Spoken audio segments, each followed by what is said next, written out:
بسم اللہ الرحمن الرحیم. السلام علیکم ورحمۃ اللہ وبرکاتہ. اللہم صلی علی محمد وعلی محمد. رب اشرح لی صدری ویسر لی امری واحلل عقدۃ من لسانی یفقہوا قولی. آمین. خواتین حضرات، آپ دیکھ رہے ہیں کتب آن لائن اور میں ہوں بلال کتب، اور آج ہمارے ساتھ کوشش ہم کرتے ہیں کبھی کبھی بیچ میں لفظ پنجابی کا ہے، پتہ نہیں استعمال کرنا چاہیے آفا صاحب کے لیے، ڈنڈی مار جاتے ہیں کبھی کبھی نا، بیچ میں ڈنڈی مار جاتے ہیں. ناغا بڑا عزت والا لفظ لگتا ہے نا، ناغا نہیں ڈنڈی مارتے ہیں کبھی. السلام علیکم. وعلیکم السلام. اللہ کا کرم. حضرت طلحہ بن عبید اللہ یہ پریشان پھر رہے تھے. بالکل، یہ حدیث صحیح ہے. یہ پریشان پھر رہے تھے تو حضرت عمر خطاب وہاں سے گزرے تو آپ نے کہا کہ تم پریشان کیوں پھر رہے ہو؟ تو وہ ذرا جیسے پریشان ہوتا ہے انسان تو ذرا ادھر ادھر کرتا ہے. تو انہوں نے اب غور فرمائیے، میں یہ پڑھ رہا تھا نا تو پڑھتے پڑھتے نا جمپ نہیں کرتا انسان، چھلانگے مار. یار یہ کیا؟ عمر پوچھتے کیا ہیں؟ ابو بکر نے تو نہیں کچھ کیا. اوئے ہوئے، ابو بکر کی خلافت میں کوئی خلافت کی وجہ سے تو غمگین ہے. تو مطلب سوال دیکھیں کہ کیا پوچھ رہے ہیں کہ اگر کوئی پرابلم ہے تو وہ ٹھیک ہے، حضرت ابو بکر صدیق ہیں، لیکن وی کین ریزالو اٹ. انہوں نے کہا نہیں. بات مختصر کرتا ہوں. انہوں نے کہا کہ مجھے رسول پاک صلی اللہ علیہ وسلم نے ایک کلمہ سکھایا تھا، میں وہ بھول گیا ہوں. آپ نے مسکرا کے اس کو پتہ کیا کہا؟ انہوں نے کہا کہ یہ لا الہ الا اللہ تھا. کہا ہاں یہی تھا. اب یہ کلمہ حضرت عمر خطاب کو بھی رسول پاک صلی اللہ علیہ وسلم نے سکھایا تھا اور آپ نے ان کو درست فرمایا، لیکن اس کے اوپر جو مثال ہے وہ خدا کی قسم مجھے اس جیسی کوئی مثال دے دیں میں آپ کو مان جاؤں.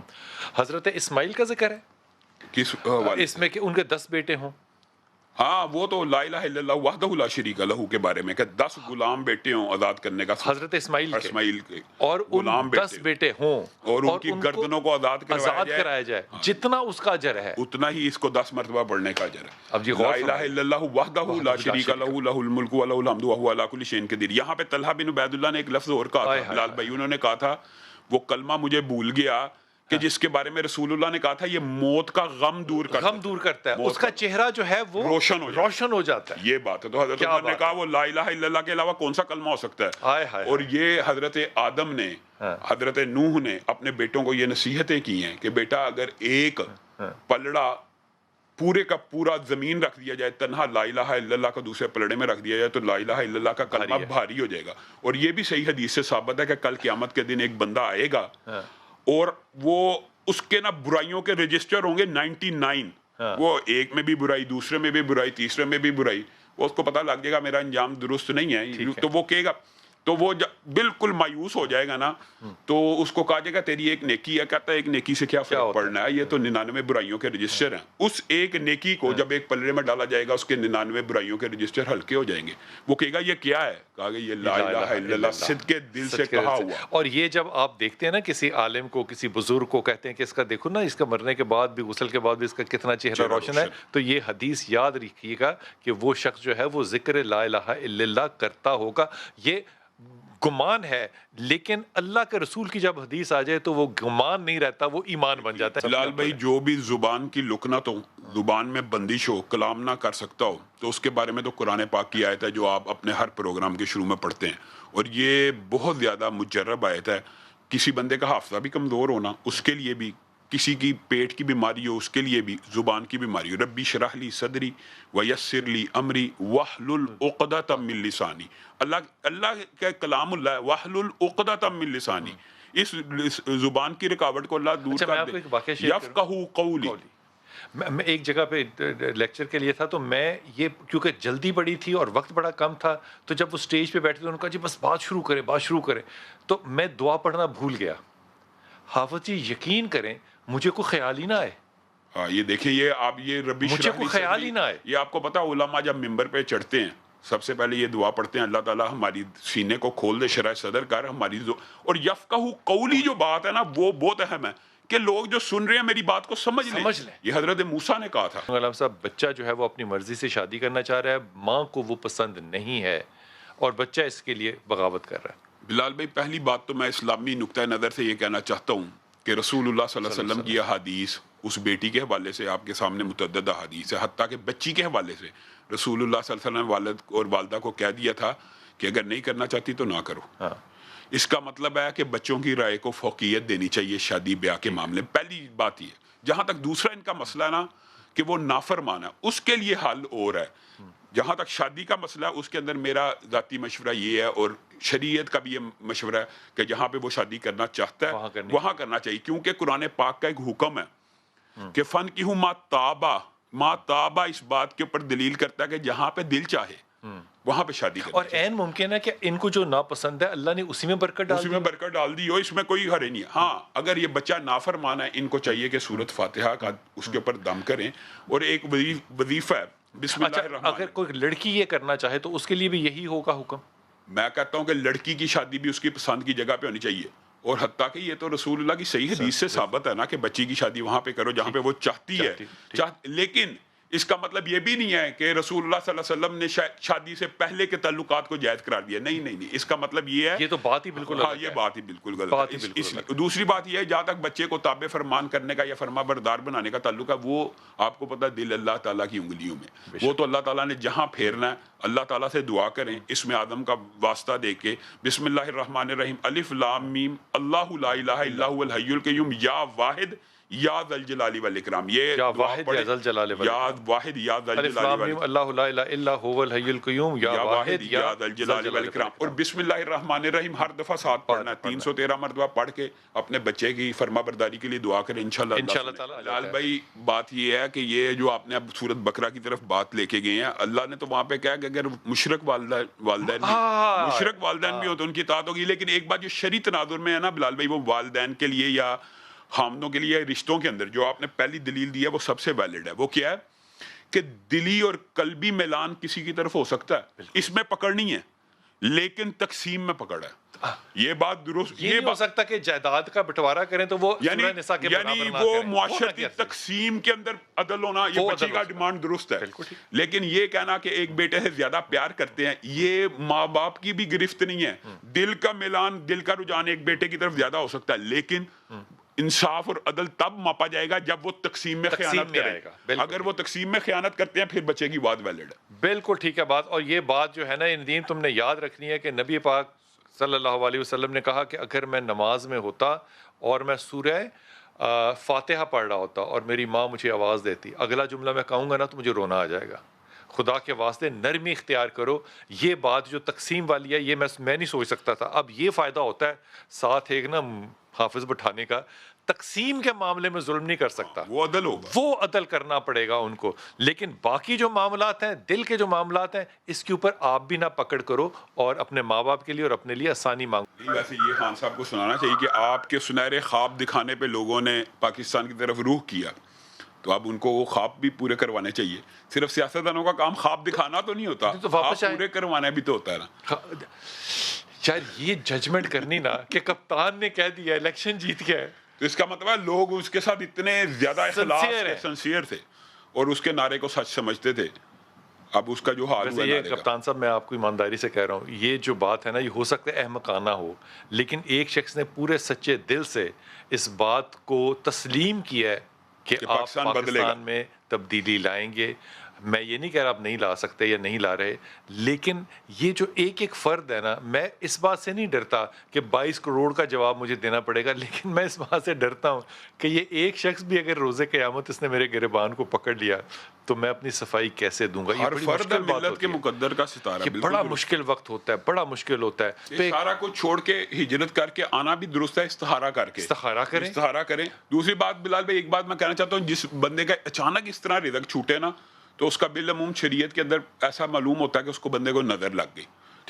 تو ان کو علاج اپنا کرنا چاہیے آیت الکرسی کا. ان کو اپنے آیت الکرسی اگر یہ 40 دن پڑھ لیں نا 313 مرتبہ، 313 دفعہ روز پڑھ لیں تو ان کی نظر، کسی کو بھی نظر لگی ہو وہ آیت الکرسی 313 مرتبہ 40 دن پڑھ لے، اس کی نظر ختم ہو جاتی ہے. اور بڑی اچھی بات ہو ایک جگہ بیٹھ کے پڑھے اور ایک وقت کا تعین کر لے، ایسا کمال وظیفہ ہے یہ کہ آپ سوچ ہی نہیں سکتے. سے پہلے ایک بات اور کہنا چاہتا ہوں، یہ جو انہوں نے بات کی ہے نا کہ صلح ان کی ہو جائے، یہ صلح ٹھیک ہے وظیفہ کرنا چاہیے، لیکن یہ صلح وظیفوں سے نہیں ہوتی. یہ صلح کے لیے جو رسول اللہ صلی اللہ علیہ وسلم نے مجھے اور آپ کو رہنما اصول بتایا نا کہ 2 بندوں میں صلح کرانی ہے تو جھوٹ بول دو جھوٹ. تو یہ ان کے دل وقفے پہ چلا جاؤں، بڑا ضروری ہے، یہ کمال بات ہے. 2 بندوں میں کو صلح کرانی تو چاہے جھوٹ بولنا پڑے بول دو، لیکن ان کی صلح کرا دو. وقفہ لیجیے، واپس آتے ہیں. بسم اللہ الرحمن الرحیم. حضرت انس نے خدمت کی، 10 سال 9 سال کی عمر میں تھے تقریباً جب آئے، پھر 10 سال آپ کی خدمت کی، وضو کرایا. ان کی روایت ہے کیا خوبصورت بات کی. کہا کہ مدینے کا جو شہر ہے نا, میں نے اس میں 2 دفعہ اپنی زندگی میں عید دیکھی ہے. عید تو آتی ہوگی ہر سال, لیکن انہوں نے اس بات کو خوشی سے منسوب کیا کہ 2 دفعہ.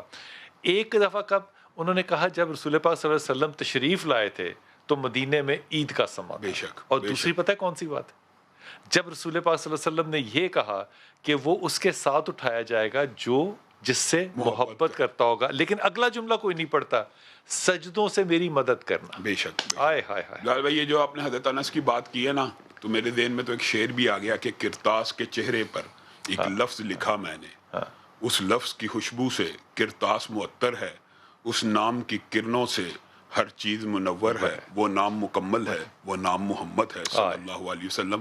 حضرت انس نے خود کہا میں نے 10 سال خدمت کی, کبھی لوٹا ٹوٹا, کبھی گلاس ٹوٹا, کئی مرتبہ غلطی ہوئی, لیکن میں نے جب بھی دیکھا رسول اللہ صلی اللہ علیہ وسلم کے چہرے پہ مسکراہٹ دیکھی, اور مجھے بیٹا انیس کہہ کے پکارا کرتے تھے.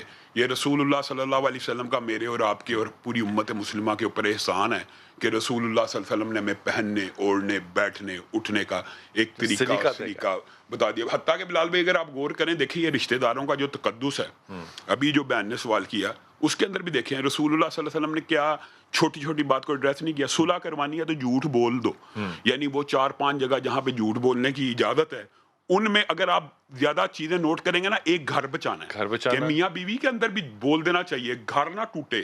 اسی طرح یہ صلح وظیفوں کی بجائے نا ان کو چاہیے کہ یہ لوگ جا کے کرا دیں, جھوٹ بول دیں کہ یار وہ تمہارے بارے میں بہت اچھا گمان کرتا ہے, اس نے یہ بات کہی ہے تمہارے بارے میں, اس نے یہ بات کہی ہے. اس طرح لوگوں کے دل ملا دینے چاہیے. آج آپ نے میرا ایک بہت بڑا مسئلہ حل کر دیا, کیونکہ ایک شخص نے مجھ سے گواہی مانگی کہ اس نے کہا ہے نا کہ مجھے کہ آپ گواہی دیں کہ اس نے میرے بارے میں یہ غلط بات کی ہے, اور اگر میں وہ ہاں کر دیتا تو وہ رشتہ ٹوٹ جاتا. پھر آپ کو میں نے کہا یار میں نے نہیں سنا, بالکل درست کیا, میں نے نہیں سنا. اور میرے دل میں اس وقت پتا کیا چل رہا تھا کہ میں بول تو جھوٹ رہا ہوں, 70 لوگوں کو کھانا کھلا دوں گا تو ٹھیک ہو جائے گا. نہیں بلال بھائی آپ نے ثواب کمایا ہے, بالکل ٹھیک کام کیا آپ نے ثواب بالکل ٹھیک کیا. بلال بھائی یہ ہمارے معاشرے کا المیہ کہ ہم نا اس وقت کہہ رہے ہوتے ہیں کیریئر بن جائے, کیریئر بن جائے. وہ کیریئر کے چکر میں کریکٹر کا بھی جنازہ نکل چکا ہوتا ہے, اور پھر بعد میں رشتے بھی نہیں آ رہے ہوتے. بچوں کی اب 25 آگے 26 ہو جانی ہے, پھر 30, پھر بالوں میں سفیدی آ جانی ہے. تو رشتوں کو بر وقت کرنا یہ ہمارے معاشرے میں بڑا ضروری ہے. کہ آپ کو پتا پیک عمر رشتوں کی 18 سے 22 ہے, اس دوران رشتہ ضرور قبول کرنا چاہیے. اور یہ اچھے رشتے کے لیے ان کو چاہیے یہ وظیفہ پڑھیں, سورۃ قصص آیت نمبر 24, ربی انی لما انزلت الی من خیر فقیر. اور اس کو 313 مرتبہ ہر نماز کے بعد اگر یہ پڑھ لیں گی چند دن میں, اللہ رب العزت ضرور آسانی کرے گا. لیکن پہلا مشورہ وہی ہے بلال بھائی, ہمارے معاشرے کا بہت علمی ہے, لیکن اس نے اپنی غلطی بھی تسلیم کی. ہاں یہ بات ویسے جو بندہ غلطی تسلیم کر لے اللہ تعالیٰ اس کے لیے اور رستے کھول دیتا ہے. میں نا باڑا مارکیٹ میں چھاپا لگاتا ہوں. اچھا. اور میری جگہ پہ کسی بندے نے قبضہ کر لیا ہے. اچھا. اور وہ کہتا ہے کہ میں نے جب بھی اس سے کوئی بات کی ہے اس طرح کی کہ اللہ کے نام مانو, اللہ کا واسطہ ہے تمہیں یار یہ مجھے میری چیز ہے مجھے واپس دے دو, وہ کہتا ہے کہ اللہ سے جا کے کہو تمہارا فیصلہ کر دے. متکبر بھی ہو گیا. اب اللہ تعالیٰ کا فیصلہ اس کا نام کیا یار؟ اس کا نام حاجی سلیم خان چیمہ ہے, اس کے بیٹے کا نام ہے حاجی سلیم خان چیمہ. دادا کرے. یہ بیٹے کا کیا بتا رہے تھے آپ؟ بیٹے کا کیا بتا رہے بیٹا؟ حاجی سلیم خان چیمہ. اور اس کے بیٹے کا کیا نام ہے؟ اس کے بیٹے کا نام ہے عمیر سلیم چیمہ. عمیر. اچھا ذرا غور سے سننا اور فون رکھ دو کیونکہ تم نے ٹی وی آن کیا ہوا ہے.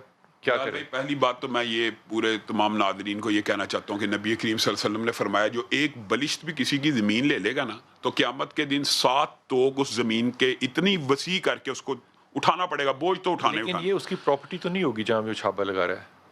میرا خیال میں اگر یہ جو بات کریں کہ قبضہ ہو گیا تو ان کی میرے خیال میں وہاں پہ لیز وغیرہ ہوتی ہے یا جو پگڑی دیتے ہیں یا جہاں پہ کوئی انہوں نے لاٹ کی ہوگی. دوسری بات یہ ہے کہ جو بندہ اس حد تک متکبر ہو جائے نا پھر اللہ سے لے لو, تو اس کے لیے علماء نے ایک بڑا مجرب وظیفہ کا ہے, وہ یہ ہے اللہم انا نجعلک فی نحورہم ونعوذ بک من شرورہم. اب اگر اس نے یہ کہہ دیا نا اب اللہ سے چھڑوا لو تو ان کو چاہیے یہ 7 دن یہ دعا کثرت سے پڑھیں, اللہم انا نجعلک فی نحورہم ونعوذ بک من شرورہم, کہ اللہ تعالیٰ اس کے شر اور فتنے سے مجھے بچا. یہ دعا پڑھیں گے 7 دن کتنی دفعہ پڑھیں؟ اگر یہ کثرت سے پڑھیں گے نا, ویسے تو کم از کم 313 کا وظیفہ کرنا چاہیے کم از کم عدد. کثرت سے پڑے گا اللہ کے فضل و کرم سے اللہ ہی اپنا ضرور دکھا دیں گے اس کو کہ کیسے قبضہ چھوٹتا ہے. میں حیران ہو جاتا ہوں خدا کی قسم, میری جان نکل جاتی کہ یہ بھی حاجی صاحب یہ بھی کہہ سکتے ہیں جاؤ پھر اللہ سے چھڑوا لے. اللہ کا خوف کہہ رہا نا, حالانکہ اللہ کے نام پہ تو لوگ پوری, وہ آپ کے سامنے حدیث ہے کہ وہ بکری والے نے کہا تھا اللہ کے نام پہ مانگتا ہے تو جا پھر ساری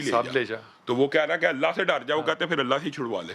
ہائے ہائے ہائے. حضور پہلے تو آپ ان کو پڑھنے کو کچھ بتائیں کہ رشتے آسان ہو جائیں. بلال بھائی میں یہ پہلی بات جو میں نے انالیسس کیا وہ یہ ہے کہ ان کو وہم ہے, ہر چیز میں وہم, کہ امی کو بھی وہم ہے کہ وہ اگر اس جگہ ہو جائے گی تو نقصان پہنچائیں گے. میرا خیال میں ان کو وہم نہیں کرنا چاہیے. فَإِذَا عَزَمْتَ فَتَوَكَّلْ عَلَى اللَّهِ, مشورہ کریں, لیکن اللہ تعالیٰ نے قرآن پاک میں کہا مشورے کے بعد جو فیصلہ کر لو فَإِذَا عَزَمْتَ فَتَوَكَّلْ عَلَى اللَّهِ, پھر اللہ کے اوپر پورا توکل کر کے چھوڑ دینا چاہیے. دوسری بات یہ ہے کہ ان کو اگر رشتوں کے لیے پڑھنا ہے, انہوں نے بھی وہی دعا پڑھنی ہے, ربی انی لما انزلت الی من خیر فقیر, اور یہ 313 دفعہ پڑھیں. میں بہت ممنون ہوں, لیکن میں آپ کو پہلے یہ نائلہ جو ہے نا, یہ بلال کے ساتھ جو شادی ہے یہ آئندہ بھی مشکلات پیدا کرے گی, اس لیے سوچ سمجھ کے اس بات کو کرنا, کیونکہ یہ مسائل جو اب ہیں میری خیال میں یہ اللہ کی طرف سے ایک بڑا واضح اشارہ ہے کہ اس میں برکت نہیں ہے.